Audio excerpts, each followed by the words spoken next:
तो जैन धर्म के हिसाब से वो निर्वाण धाम ऊपर में है। निर्वाण धाम, धाम माना रहने की जगह, निर्वाण धाम कहते हैं। और बौद्ध निर्वाण कहते हैं, वो निर्वाण धाम शब्द नहीं कहते। निर्वाण हो गया, निर्वाण मतलब खत्म हो गए।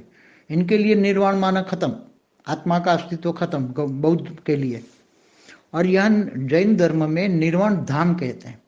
निर्वाण धाम ऊपर में है, जैसे हमारा स्वर्गलोक है, महालोक, जनलोक, तपलोक। तो जहाँ भी ये 24 तीर्थंकर रहते हैं, इनके जैन धर्म के जहाँ 24 तीर्थंकर रहते हैं, तो यहाँ कोई भी मनुष्य जो तीर्थंकरों की पूजा करते हैं, यहाँ जिनको भी पूजा करते हैं, जिनकी भी पूजा करते हैं, तो सूक्ष्म वतन में ऐसे अनेक धर्म मठ पंच संप्रदाय के ऊपर सूक्ष्म वतन में बहुत सारे ढेर के ढेर हैं ऊपर।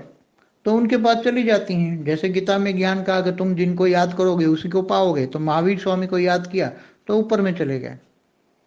तो महावीर स्वामी भी ऊपर हैं, अभी ऊपर है। तो ऊपर में जहाँ उनका पूरा निर्वाण धाम है, धाम माना रहने की जगह, सूक्ष्म वतन में रहने की जगह, उसके 24 तीर्थंकर भी ऊपर रहते हैं। और सब जो उनको मानने वाली आत्माएं, जब कर्म बंधन यहाँ धरती पर से खत्म हो जाता है, सूक्ष्म वतन में ऊपर में चली जाती हैं। ये स्वर्गलोक से ऊपर इनका एक निर्वाण धाम है, बहुत बड़ा है, काफी महालोक में है। मैंने देखा है दिव्य दृष्टि से, महालोक में इनका निर्वाण धाम है। वहाँ काफी बहुत सारी आत्माएं इनको मानने वाली रहती है वहाँ।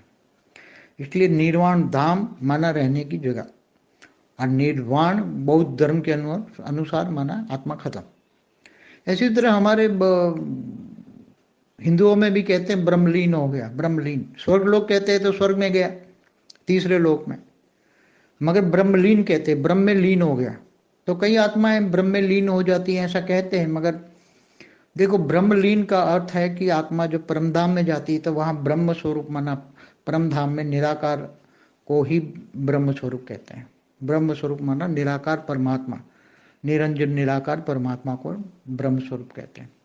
तो आत्मा कई बार कहती, जो निराकार को मानते हैं तो बोले वो तो ब्रह्मलीन हो गए, जो निराकार को मानते हैं वो कहते हैं ब्रह्मलीन हो गए। जो वैष्णव है वो बोलते हैं कि विष्णु लोक में चले गए, गोलोक में चले गए, ऐसे कहेंगे। जो स्वर्ग लोक को मानते हैं बोले स्वर्गवासी हो गए। ऐसे अलग अलग शब्द हिंदू धर्म में भी शब्द हैं। तो कई लोग तो काशी धाम चले गए हैं, तो ऊपर शिव शक्ति पूरी है, वहां काशी धाम भी है, तो शिव शक्ति में धीरे धीरे चले जाते हैं। मगर जब तक आत्माओं का कर्म बंधन भूलोक में खत्म नहीं होता, तब तक वो ऊपर के लोकों में नहीं जा सकता। और वो ऊपर में भी जाने के लिए भी पुरुषार्थ करना पड़ता है, और ऊपर में जाकर फिर पुरुषार्थ करते हैं।